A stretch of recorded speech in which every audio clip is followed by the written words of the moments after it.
Baik, Bismillahirrahmanirrahim. Assalamualaikum warahmatullahi wabarakatuh.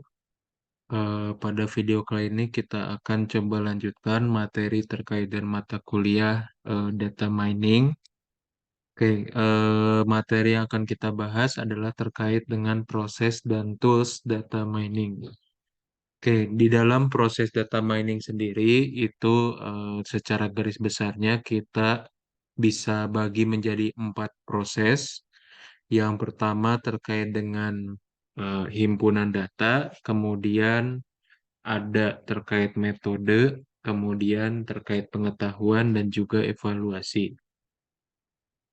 Oke, di dalam tahap pertama atau himpunan data ini biasa kita sebut dengan data pre-processing, yaitu prosesnya itu bisa berupa data cleaning, data integration, data reduction, dan data transformation.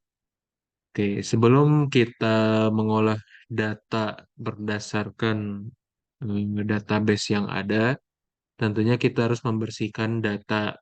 Misalkan membersihkan dia dari missing value, kemudian terkait dengan masalah-masalah lainnya yang ada di dalam data, sehingga nanti datanya itu siap untuk digunakan. Kemudian kalau datanya itu kita combine antar sumbernya itu, nah itu adalah proses dari data integration. Kemudian ada data reduction. Nah ini misalkan ilustrasinya kita punya sekian banyak data dan kita pilih ya kita seleksi yang mana yang data itu yang paling terkait ya, paling berkaitan dengan topik yang kita bahas. Kemudian ada data transformation. Nah, ini mungkin lebih ke arah pemenuhan aturan atau asumsi.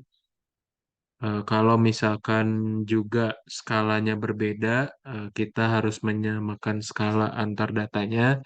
Nah, ini adalah proses yang bisa dilakukan, yaitu kita melakukan transformasi data. Kemudian untuk metode ini sudah kita bahas di sebelumnya, ada estimasi, prediksi, klasifikasi, clustering, dan asosiasi. Kemudian untuk pengetahuan juga sama, bisa berupa formula, bisa berupa pohon keputusan, bisa berupa cluster, aturan, atau korelasi. Nah, kemudian di proses yang keempat ada evaluasi, ini terkait dengan analisa model dan kinerja dari suatu metode. Seperti halnya mungkin kalau konteksnya ada regresi, biasa kita mengevaluasinya dengan koefisien determinasi atau R-square. Nah, kalau misalkan dalam konteks lainnya, misalkan klasifikasi, biasanya kita ukur kinerjanya dengan menggunakan akurasi. Apakah pengklasifikasiannya itu sudah akurat atau belum? Kemudian kalau dalam konteks prediksi, biasanya kita menggunakan error ya. Contohnya kalau memprediksi atau meramalkan data direct waktu, kita biasa menggunakan MAPE dan lain-lain.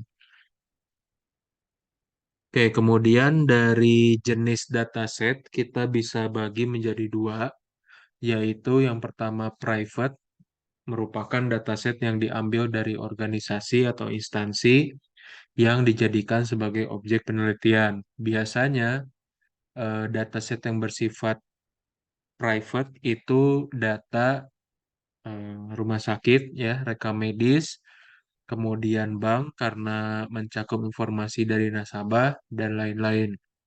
Kemudian untuk public dataset, ini dataset yang bisa diakses cuma-cuma yang diambil dari repositori publik yang disepakati oleh peneliti.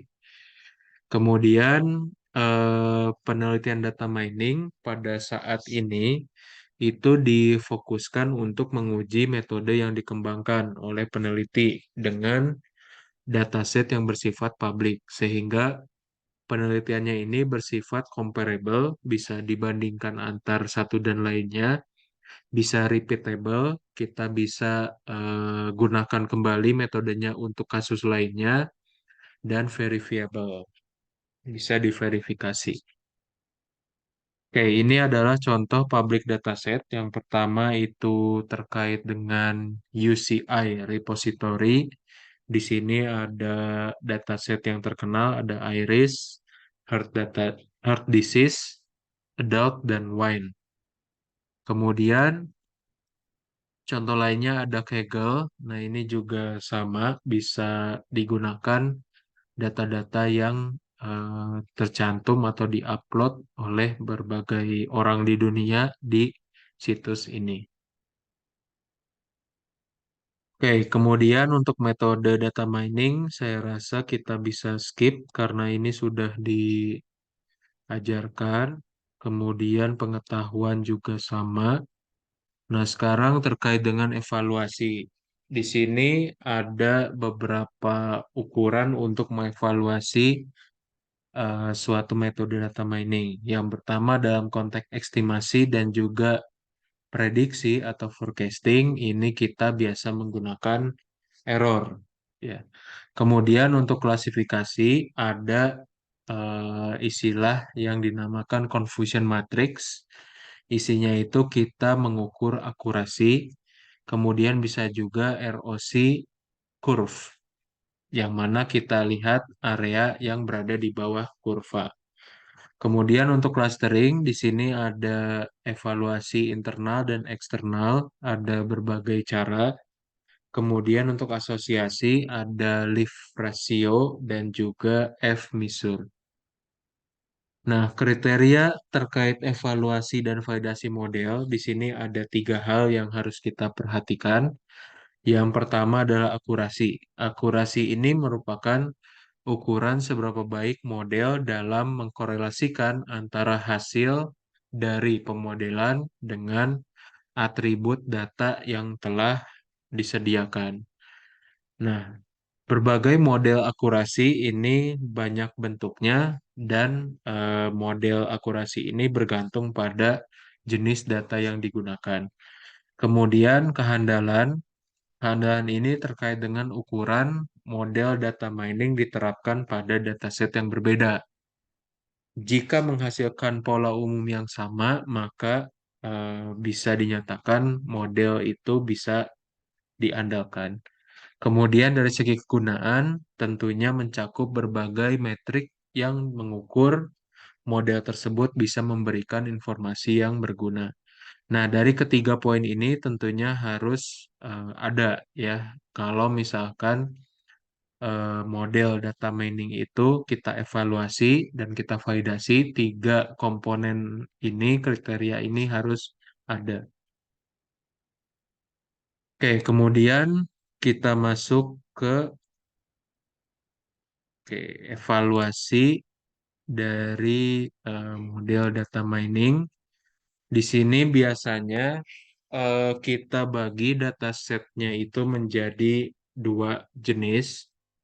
Ada data training dan ada testing. Nah, biasanya data training ini lebih banyak. Ada yang mengatakan perbandingannya itu 90:10 atau 80:20 atau 70:30. Nah, ini ada pendapat beberapa ahli yang mana titik beratnya adalah training ini harus lebih banyak daripada testing. Mengapa demikian? Karena tujuannya itu sendiri berbeda. Kalau data training ini dilakukan untuk membentuk model, sedangkan data testing digunakan untuk menguji model. Nah, kemudian ada berbagai cara yang bisa dilakukan untuk memisahkan dataset ini menjadi training dan testing. Yang pertama itu terkait pemisahan secara manual.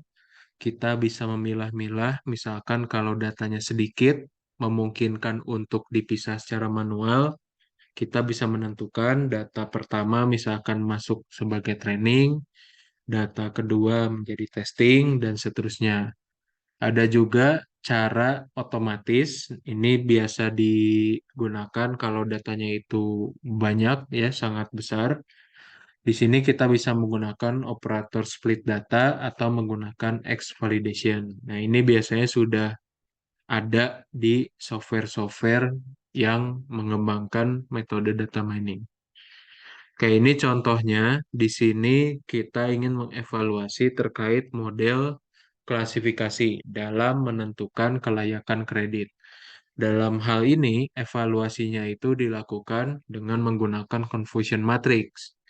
Di sini ada dua label dari Y, ya, yaitu ada AP, ada RJ. AP itu adalah ketika kreditnya itu diterima, ya, atau layak. Kemudian RJ ini ditolak. Nah, bentuk dari coefficient matrix ini adalah perbandingan antara hasil prediksi berdasarkan model, kemudian dibandingkan dengan data aktualnya atau data asli. Sehingga yang kita tuju adalah klasifikasinya itu betul, ya. Dan ini tergambarkan oleh TP dan juga TN. Nah, ini ada rumus akurasinya. Rumus akurasinya adalah TP ditambah TN dibagi TP ditambah TN ditambah FP ditambah FN. T itu true, F itu false, P itu positif, N itu negatif. Jadi TP itu true positif dan TN itu true negatif. Kedua sel ini yang harus maksimal. Bahkan FP dan FN ini kalau misalkan 0 itu berarti akurasinya sangat tinggi. Oke, mungkin itu yang bisa sampaikan pada video kali ini. Selebihnya nanti kalian bisa coba explore kembali terkait dengan materi, khususnya terkait proses data mining. Oke, kurang lebihnya mohon maaf. Bila taufik wa hidayah, wassalamualaikum warahmatullahi wabarakatuh.